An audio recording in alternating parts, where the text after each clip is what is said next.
Maybe you can take us through some of these policies just to ensure that members know that they have to be environmentally friendly, they have to be sustainable at the same time, because we do understand that Mitumba is a solution to the textile waste and to the fast fashion that is really impacting the climate negatively. We don't want Mitumba to be another problem, an added problem to fast fashion. Right. So are there policies that are in place that are really helping in aiding this particular problem and, of course, becoming a solution rather than becoming a problem? Yes, we have the Kenya Bureau of Standard, and we have, in the Kenya Bureau of Standard, they have developed protocols of importation. Okay. There is these protocols that must be followed when importing a container of used clothes. For example, we have government-appointed agencies at source. For example, if you're buying from Europe, there in Europe, we have government-appointed agencies who make sure that whatever is exported from those countries to Kenya has already conformed according to the protocols of importation put in place by the government of Kenya. Okay. So that is number one. You don't just wake up and decide to import. Yes. There are protocols to be followed. Those protocols can be found in the Kenya Bureau of Standard website. They are there. We also have the government-appointed agencies at source. Whether you are America, you are in Europe, you are in Australia, we have companies like SGS, we have Bureau Veritas, we have people like Cotecna. Okay. These are government-appointed agencies that make sure whatever is coming into the country is fully conformed according to the protocols of importation.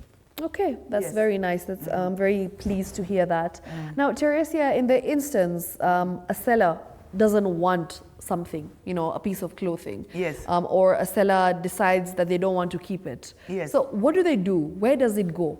Okay, number one, I want to let you know that one container, 140-foot container coming into Kenya costs about $14,000 in duty. Wow. That is minus taxes, port charges, and other charges that are associated before it gets to your warehouse. Okay. Just having a container in Mombasa, you have to part with over $14,000. That's a hefty price. Yes, if you are parting with $14,000, and that is only duty, import duty, not your purchase price, that is just import duty.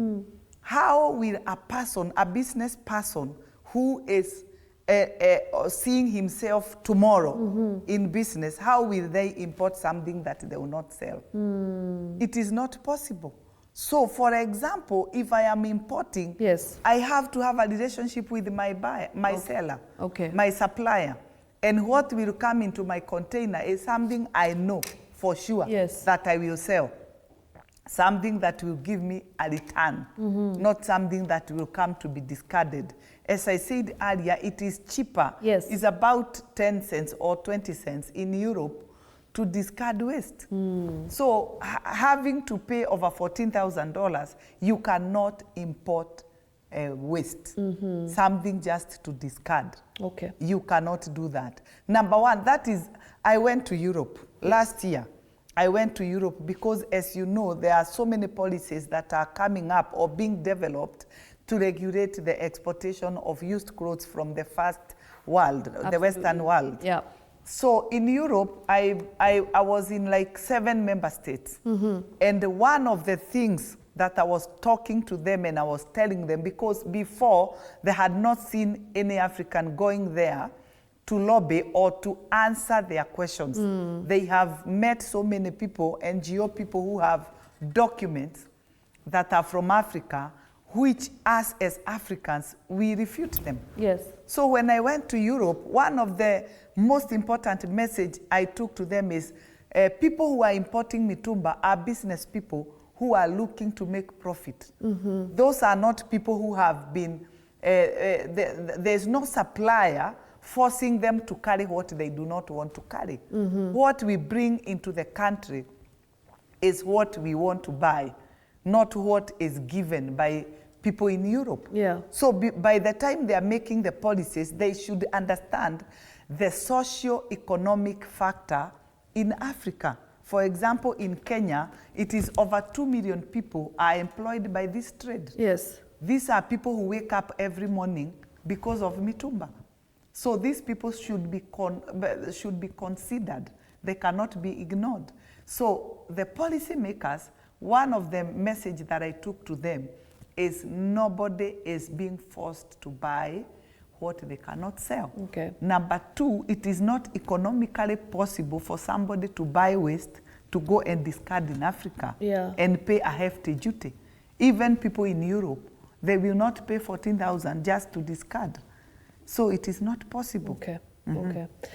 So there's a report that actually came out a few months ago, 2 months ago, that said that Kenya is now the biggest importer of second-hand clothes in Africa, and it's overtaken Nigeria.